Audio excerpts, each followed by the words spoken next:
Alright, hello guys, and glad to have you on board again today for regular updates on flow trading sequences and stuff like that. And well, first of all, this is probably going to be the last one for this year. I mean, we're approaching the holiday season faster than ever, and that really means I can't guarantee there will be another one like next week. Potentially will be. I mean, just if I can figure out the time to do so, I would definitely be happy to. But until then, that means also I can't necessarily provide guarantees to this. So I'd rather like to be precautious in here. All right. Still, that aside, we are still going to do the same old thing. So quick look, of course, to the overall structure in here. So I'm looking at the daily chart. Just remember what we've stated for the previous podcast is that therefore following the guidelines that we have opted for a weekly context references for low risk strategy because we found out somewhat of a retracement to the bullish context in the weekly chart in the context of higher time frame trends, okay? But that's all there is, okay? We had to trade in a context and there was no other way around for us. This thing still leads us to believe that we had to follow through H1 time frame reference flows, and in order to follow that sequence, we found a first flow, second, and followed by a third, all right? Then two sets of very quickly assessed consecutive corrective flows following the patterns that you should be familiar with now, followed by another set of three flows, first, second, first correction, second cycle, third in here, which was supposed to be bought in here at the Bollinger Band. As you can see, the market has been very volatile out there. Some of you guys have been stopped at the lows. Pretty shame. Full, but that's the way it goes. I mean, the market forever remains unpredictable. And then, of course, the third and final flow now has pulled itself. All right? So this is really the way to go, okay? Though some other have assessed that despite these irregularities and stuff like that, and that was all the point for the last podcast to say that, well, despite this area that to me has been very hard to navigate, the rest has been pretty straightforward. The third flow is now associated with confirmation. We've broken the previous high points and stuff like that. So that's really the way to go, okay? So the third flow now is therefore the last one in this sequence. As you would note, this sequence has a pretty unconventional structure, but the structure is still there. High highs, high lows, and that's pretty much all there is. It's just this area, frankly, have retraced way more than it was used to or supposed to, okay? In the same time, lots of you have figured out that, well, turns out the actual structure could have been played in a 4-hour chart with much more accuracy, okay? With a first flow here, followed by a third range boundary, somewhat weird one type stuff in here. We would have bought this average, moving average, with much more confidence, okay? Followed by the fact that then we have a second nice flow, followed by its own third range boundary, very, very accurately traded out there. And then the Bollinger Band traded by a set of two waves, pretty much way easier to navigate than it would have been in the H1 time frame, okay? So, like I said, I would understand definitely this assumption to say, well, aftermath of this, we tend to send to a single conclusion saying, well, Phil, it would have played way easier in the 4-hour chart. The memo out there was no way for you to know beforehand. And don't play this game of retracing the past to try understanding what you could have done better. Just try to figure out what you could have been able to do back then in the context and with the information you had available back then, not the future forecasting shit, which some people tend to say. Okay, so don't underestimate that. Trade with what you had back then, and that's all of it. Okay, the assumption that I said is that I also understand, and I've received comments from people saying, well, Phil, there were definitely, I mean, your indicators weren't plotting the context appropriately, pure and simply because, well, if we listen to what you said, for those who don't have the indicator, we're supposed to take from top to top. When the market is retracing, we're supposed to do from previous top to local top, separated by the in-between support, okay? So that would be top to in-between support. But there's one thing that I clearly stated, but apparently not enough. And don't get me wrong, okay? Communication between two human beings can be very complicated. But I've said very clearly that you need to take the asymptote of this thing. That means following the previous wave that led to this local top in here, You need to take the channel to inbound all of this wave. So assuming this was the bottom of the wave, which turns out to be the case, this is the channel you need to build. Of course, and you need to report it down to the bottom. And there, as you can see, okay, and here is not a asymptote, okay, you need to include all the prices that's been traded before, and the same thing goes for the bottom. And here you see the channel corresponds to what the context is plotting. And therefore, in my sense of the strategic and the way I build channels and stuff like that, these are the rules I have to follow. We were definitely fucking far away from monthly reference context, which means no way for me to trade 4 hour. Okay? I need to trade 3 time zones below the lower strategy, and therefore the best I could have was the weekly chart, in which we have touched the context. So that's really the way to go, okay? TLDR from all these previous lessons is that even if it would afterwards seems more appropriate to trade 4 hour charts, okay? There are 2 ways to approach this matter. The first one is, well, when things seems to get a bit noisy, I tend to change the rules. And I break the rules just because, well, it looks better this way. No, I mean, there's so much personal assumption into this. Feels, looks like, whatever. These things are not supposed to be in your trader's vocabulary. Okay. The things like 3 time frames above, lower strategy with clearly defined rules to figure out those time frames, this is much more consistent and better in my humble opinion. That's really the way to go, okay? So lesson that we've taken back then is that we followed all these trading strategies all through an entire trading year to also show you and prove you, video to prove it, that despite the fact that would have worked better, surely in 4 hour charts, it also worked fine in H1 chart. The only difference between the two is that the H1 trading was much more noisy, following and accounting for all the volatility alert that we've had back then, which helped me kind of say, yeah, I'm going to lower my risk taking, take tinier position sizing, larger stop losses, and understand the message that the market is sending me. And that, like I said multiple times, is the way to trade efficiently. To not breaking your rules for goddamn knows what reason, but on the other hand, when you have information that suggests that somewhat the reality might be higher than the H1 time frame, while still not be able to use it in 4 hour charts, still means your 1 hour chart will be much more noisy. The signal to noise ratio will be lower. That just means the signals are probably still going to be right and accurate, but of course, take some larger size for the risk management. Widen your stop losses, and that means, well, you might not get the immediate response in terms of price that you all dream of, to say, I buy and the market goes up magically so that I don't have to suffer the pain of potentially be proven wrong. But once again, you will learn your way out of this. This is just psychology, and frankly speaking, when you have bought the market or sold whatever direction, you have a stop loss, which is there to protect the capital from further losses. You don't move that stop loss. You need to place it correctly, okay? And that's the way to go. You have an approximate size for that thing, followed by rules and guided by rules. And that's the way to go. And if your stop losses have been hunted right on the bottom when someone else just put it a few inches away and this guy didn't really got stopped, well, that doesn't mean this guy is a genius and you're an asshole. It just means, well, this time around you didn't really made it. But if you take it out of a 50 trade sequence or so, this starts to be negligible.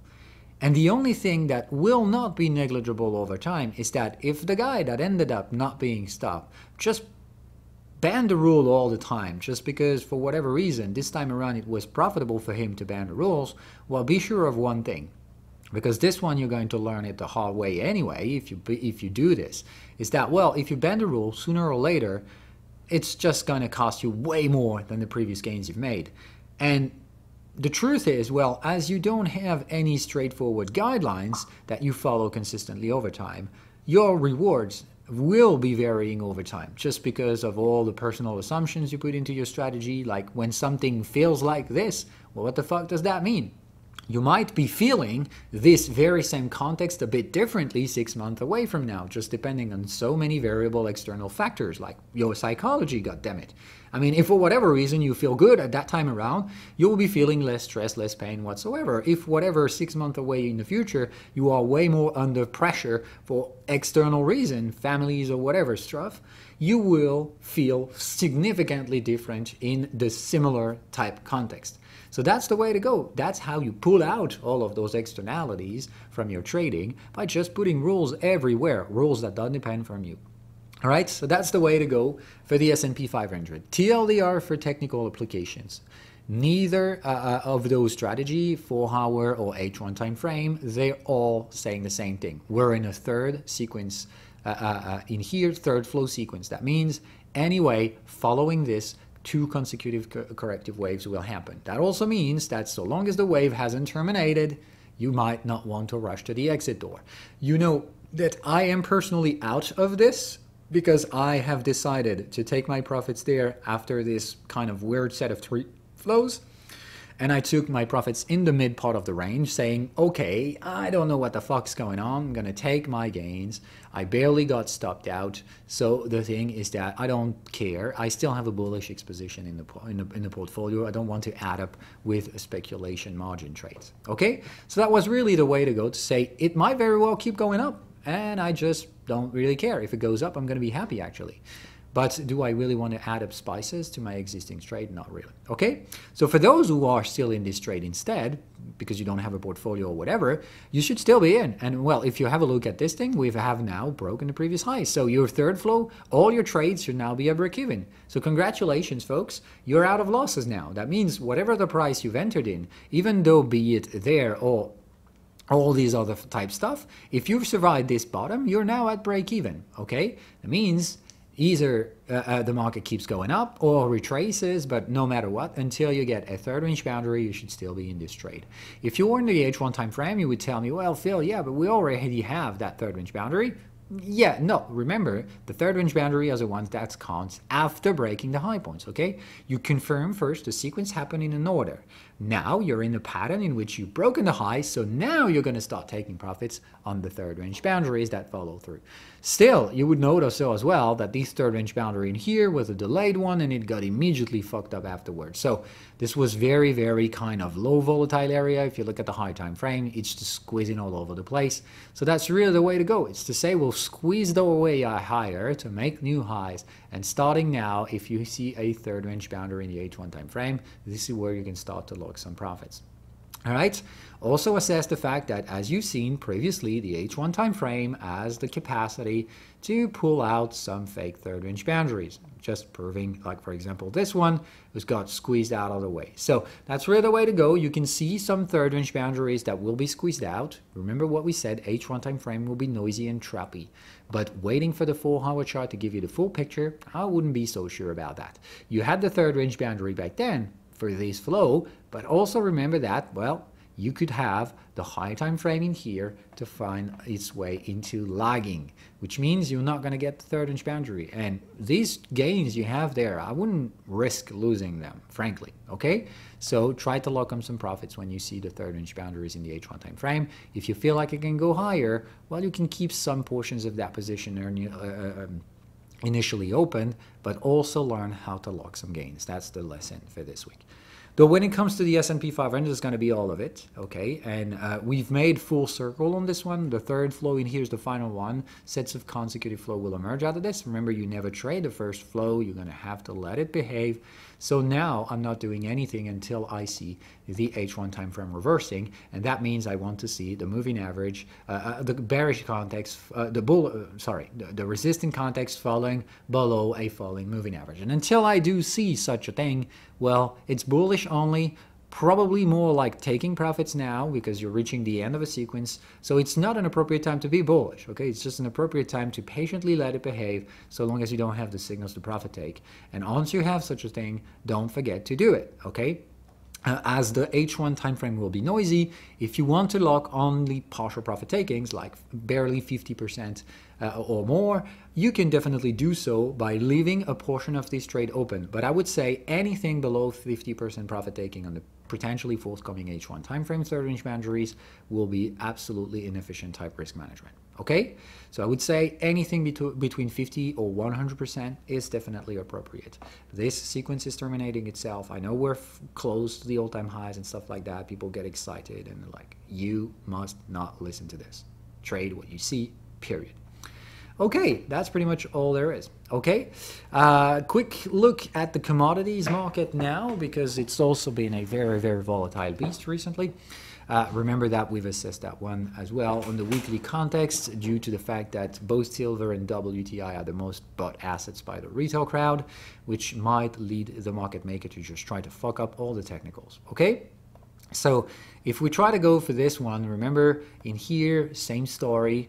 When we look at the flow sequences, we're still having a hard time to figure out if we can truly assess this to be an annual kind of range, which frankly, in my humble opinion, I think it is. Okay, I would tend to say we've got quite some time, we've got quite some history when it comes to silver, and as you would see, the technical structure with annual based candles still kind of looks okay to me.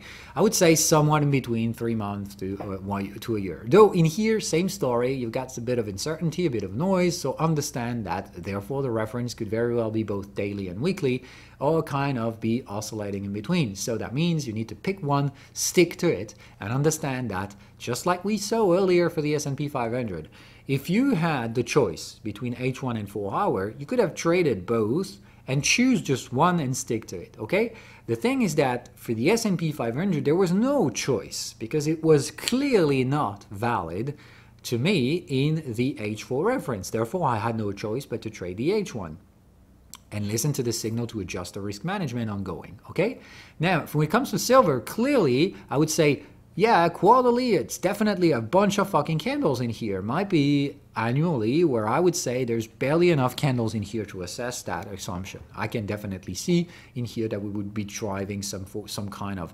ascending channel of some sort or whatever, or a cup and handle, just like I told you earlier. And we can definitely see that the massive bottom has been built out there. Okay, so that's really the way to go. I would tell you silver definitely had a long-term supportive area on cup and handles and stuff like that. Okay, so these are technically structures, very rare, so you really want to be cautious with that. But there was definitely a speculative area on the bottom of that handle in here for silver. That means silver can be assessed on the weekly charts. And then you look at it and you see, oh yeah, okay, sorry. And you see, okay, yeah, the context of risen above the rising moving average, I would tend to say okay for weekly based reference in here. The 3rd-inch boundary delayed one has been done in here, breaking the lows, buying the moving average, period. Very simple. Okay. So that is what we know, okay?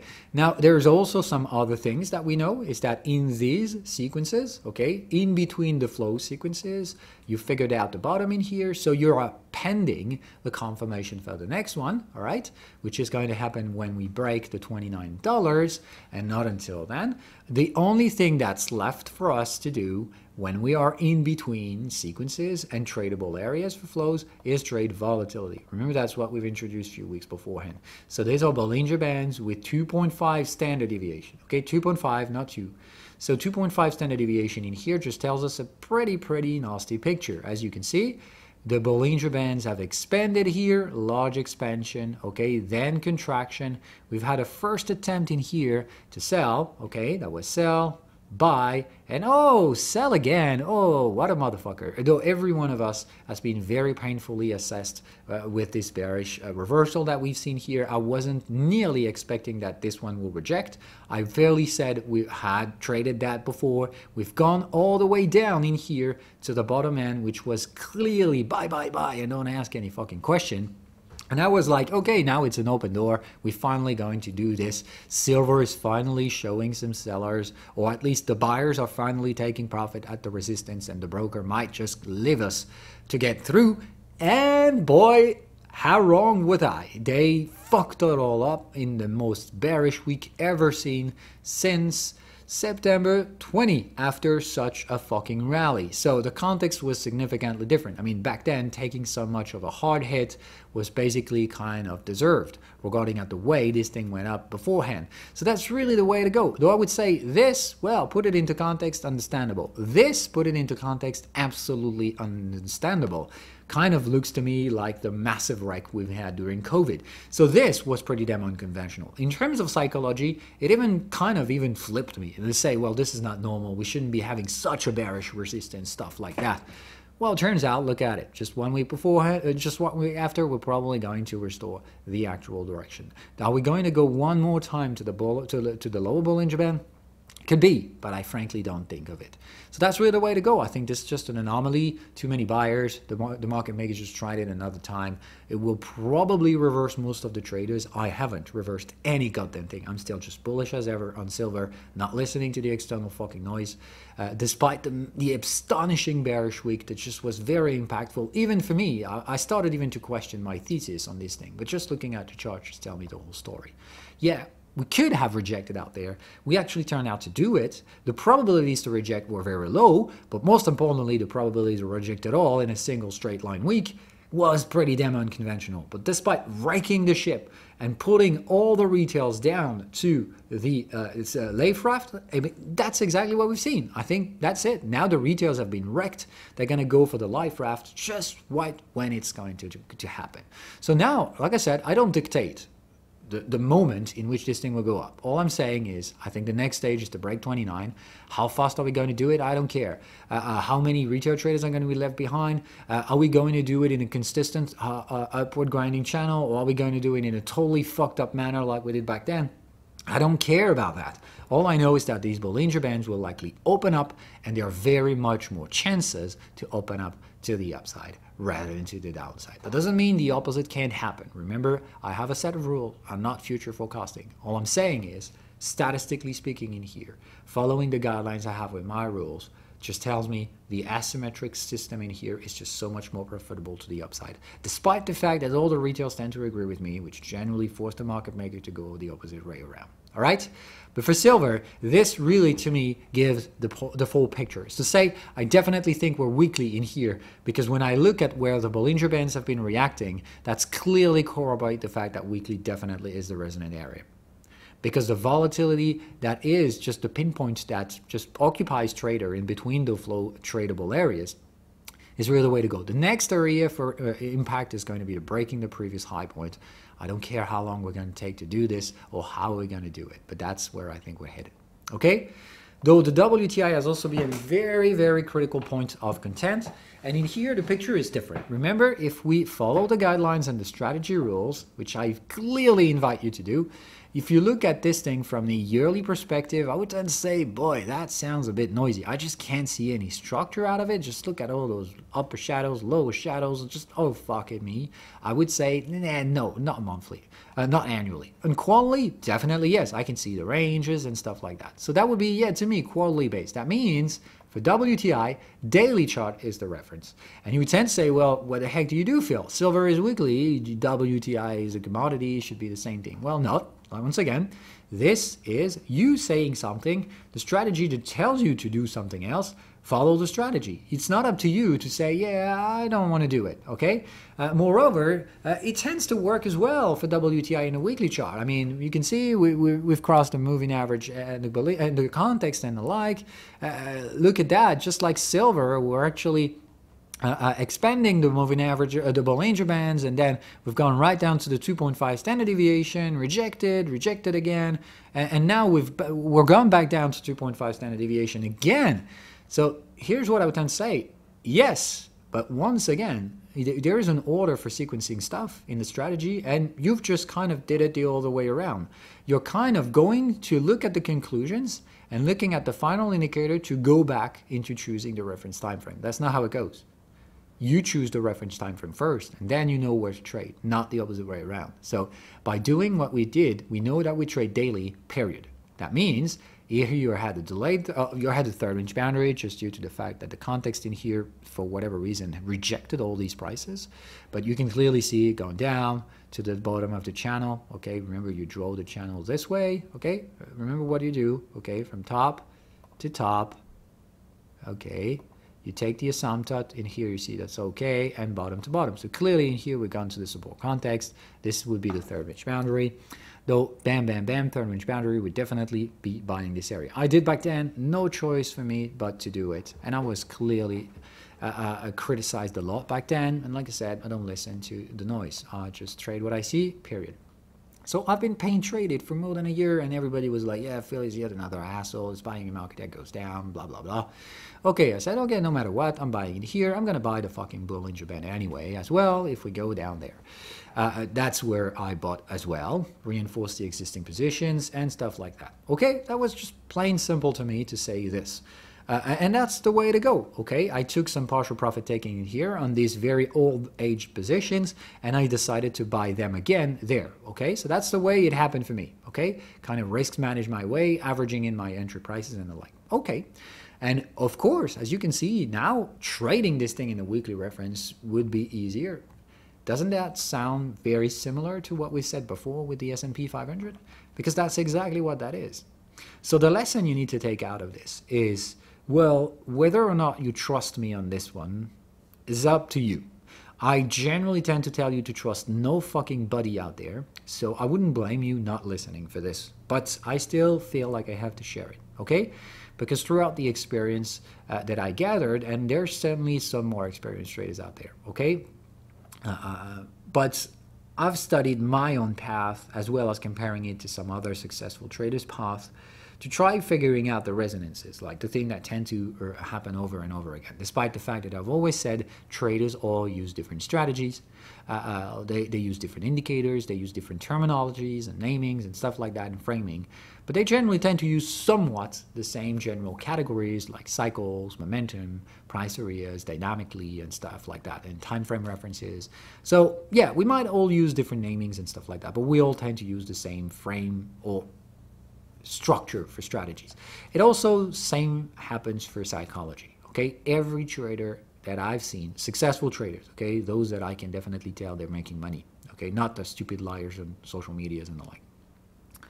We all get through a somewhat of a set of similar experiences. Some do better, some do worse, some do faster, some do slower, but we all get through these things, okay? The hard lesson to learn is that sooner or later, you're going to get to formalize your strategy and learn not to break the rules, okay? Just because when you do break the rules, the only thing you do is introducing luck or bad luck type factors in your revenue stream. That just means basically if you do things consistently, not breaking the rules. Even though sometimes, just like these examples that we've seen before, breaking the rules would have been more efficient. But the difference is when you do this, you're actually just changing the whole game. And you're going to learn it the hard way, sooner or later. What I'm saying in here is that if you can learn it faster by just somewhat saying, yeah, what he says doesn't sound that stupid. Maybe I could try to trust him for a second and try to learn from his own mistakes. Because back then, when I learned my own trading strategies and stuff like that, I wish I would have listened to someone telling me exactly what I'm saying to you. It probably would have saved me a couple of years before learning that, having some rules and bending them sometime because it feels more convenient this way or that way around. Yeah, I lost some time doing such a thing. And you probably are losing it as well. So what I can try to teach you today is just, well, as a kind of year-end present to you guys, okay? Just try to learn from someone else's experience. That's probably, you all want to run faster than you should, and I know that. I've been there before as well. But the thing is, really, that's it, okay? By trying to run faster, the most efficient way to actually accelerate your learning process and your experience into trading is not to run faster than the teacher or whatsoever. It's just to somewhat listen to this kind of sometimes unconventional stuff that I'm sharing to you guys, okay? If you can learn from someone else's mistake, this is how you actually moving faster, okay? Regarding the rest, well, experience just teach itself. It's just give it some time and it's going to ripple through. So there's no way around. You're going to learn it whether you like it or not. It's just either you're going to learn it by playing against and trying and experimenting for yourself until you get to that very fucking same conclusion as every fucking trader out there came to. The thing is, there's no way around but to get to that conclusion to be a successful trader. You'll get to that conclusion anyway. The thing is that either you're going to experiment yourself, try to prove me wrong and figuring out that I was right anyway, or you're going to learn from someone else's experience and try not to fall 10 times in the same mistakes before getting to this conclusion anyway. Don't break the goddamn rules, okay? That's really, really a very important trading lesson. All right. That being said, I'm going to leave you guys. Have some nice holidays. Enjoy families. You know the stuff. No promises on the forthcoming videos. I'll try to record some if I have the time. And if I can't, well, see you guys next year. Bye-bye.